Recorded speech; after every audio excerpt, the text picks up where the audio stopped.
Baik, selamat pagi Bapak. Perkenalkan saya Dr. Helen, dokter yang akan menangani hari ini. Boleh saya tahu nama Bapak siapa? Baik, Bapak Bayu umurnya berapa Pak? Umurnya 50 tahun ya Pak. Boleh saya tahu pekerjaannya apa?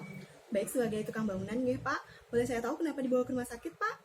Baik, habis terjatuh ketinggian 3 meter 2 jam yang lalu ya Pak, sebelum dibawa ke rumah sakit. Bapak apa ada keluhan lain juga Pak? Bapak merasa bagian tubuh bawah Bapak kakung ya Pak, dan saya juga menemukan ada hematom di daerah wajah Bapak. Baik, selanjutnya Bapak saya akan memberikan tindakan nafas buatan dan pemasangan infus untuk terapi cairan Bapak karena kemungkinan Bapak ada shock. Baik, yang pertama saya akan memberikan bantuan nafas buatan dulu melalui back Veils Mask. Jadi saya akan menyiapkan alatnya terlebih dahulu.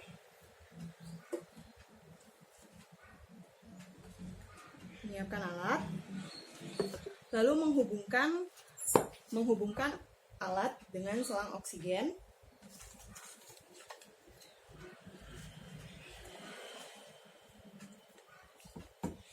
Lalu menghidupkan tabung oksigen dengan aliran 12 liter per menit. Lalu tidak perlu memasang pipa orofaring karena pasien dalam keadaan sadar. Selanjutnya memasang sungkup dengan benar. Posisikan sungkup seperti ini, lalu dipegang sungkupnya menggunakan telunjuk dan ibu jari berbentuk huruf C, lalu 3 jari lainnya menekan di bagian dagu. Lalu berikan pompa pada bak Veils Mask itu per 5 detik.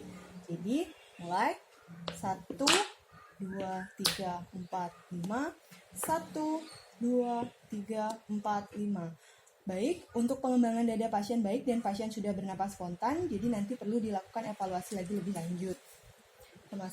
Pemberian nafas buatan selesai, rapikan alat-alat.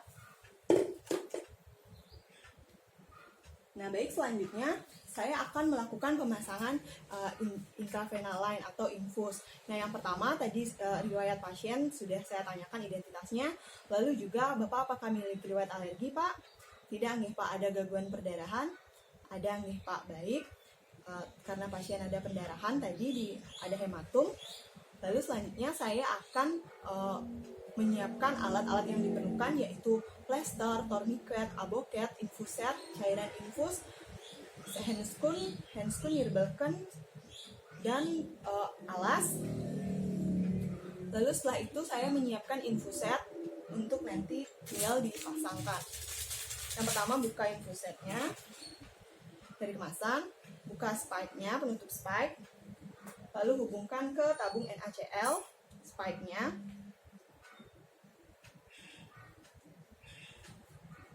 Setelah itu, ingat tutup dulu roller clamp-nya dalam posisi tertutup, lalu isi rib camber-nya sampai setengahnya.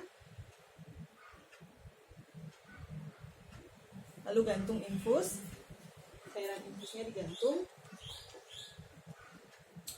Lalu juga sekarang pastikan tidak ada cairan udara di selang infusnya dengan cara kita buka dulu perlahan-lahan camnya. Pastikan tidak ada udara di selang infus, nanti agar mencegah emboli pada pasien. Baik, setelah sudah dipastikan, kita tutup kembali roller clamp-nya. Setelah itu kita memberikan informasi kepada pasien tentang tindakan yang akan dilakukan. Baik Bapak, tindakan selanjutnya saya akan memasang infus dengan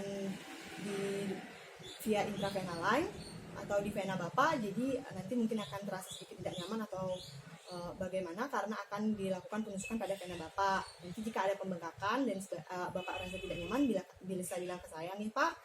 Baik, apakah Bapak bersedia?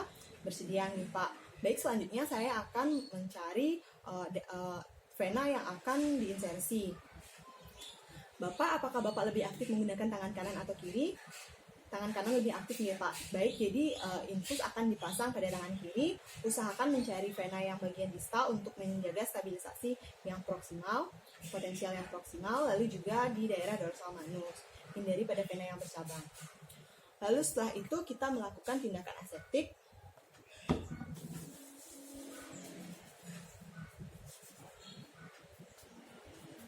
Keringkan tangan, lalu memasang handscoon.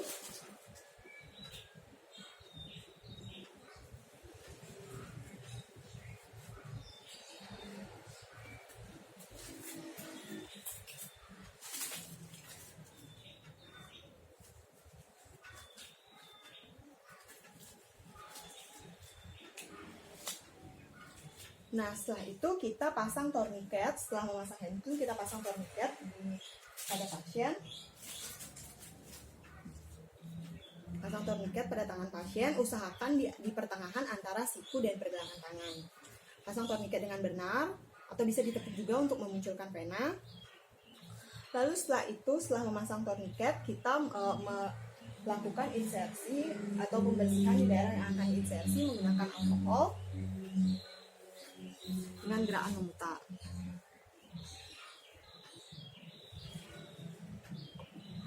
Setelah kita sudah melakukan pembersihan, kita menggenggam di daerah bawah yang akan dilakukan tempat insersi dengan ibu jari itu untuk menstabilisasi vena dan jaringan lunaknya. Lalu setelah itu kita mengoleskan salep anestesi, krim anestesi untuk mengurangi rasa sakit nanti saat insersi. Setelah itu kita ambil dan buka aboket, lalu arahkan bevel IV kateternya ke arah atas dan pegang menggunakan ibu jari dan jari telunjuk.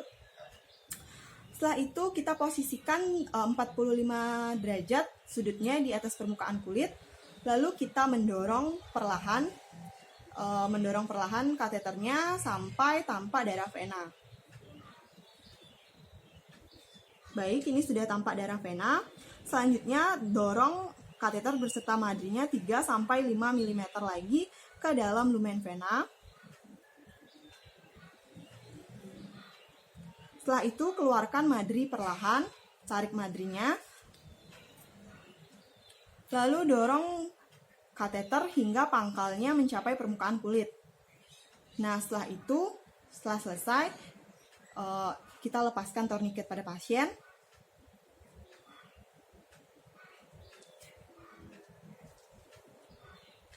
Lalu hubungkan infuset yang sudah tadi kita siapkan, konektornya hubungkan ke kateter.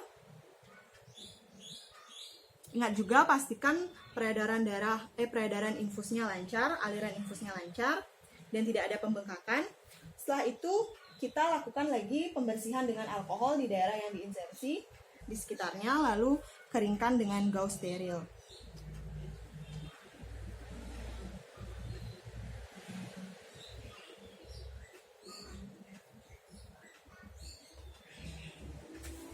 Setelah itu kita memfiksasi kateter menggunakan plester berbentuk V.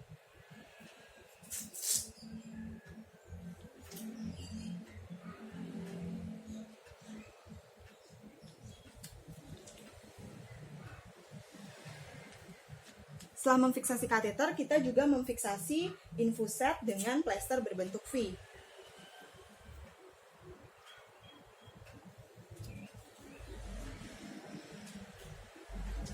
Nah, setelah melakukan fiksasi pada kateter dan infuset, kita juga memberikan label. Untuk label ini diisikan tanggal pemasangan infus, inisial yang memasang, dan juga ukuran jarum aboket yang digunakan, yaitu 20 gram.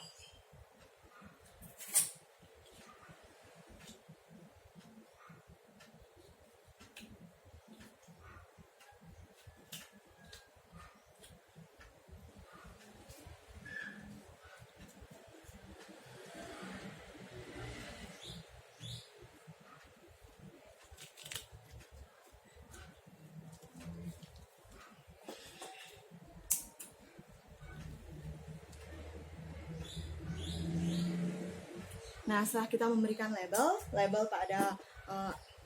pada infus, sekalinya kita memberikan instruksi pada pasien, Bapak nanti jika Bapak ingin ke kamar mandi, usahakan tangan Bapak yang berisi infus ditekuk seperti ini, lalu tangan yang satunya memegang cairan infusnya setinggi-tingginya, lalu juga kurangi pergerakan pada tangan yang diisi infus. Apabila ada pembengkakan atau yang lainnya, Bapak bisa memberitahu ke saya, nggih Pak. Nah, selanjutnya setelah memberikan instruksi pada pasien, kita juga mencatat juga pada status pasien, yaitu mencatat tanggal pemasangan infus, ukuran aboket yang digunakan, dan juga inisial yang memasang infus, tempat insersinya, dan apakah ada gangguan pendarahan atau tidak.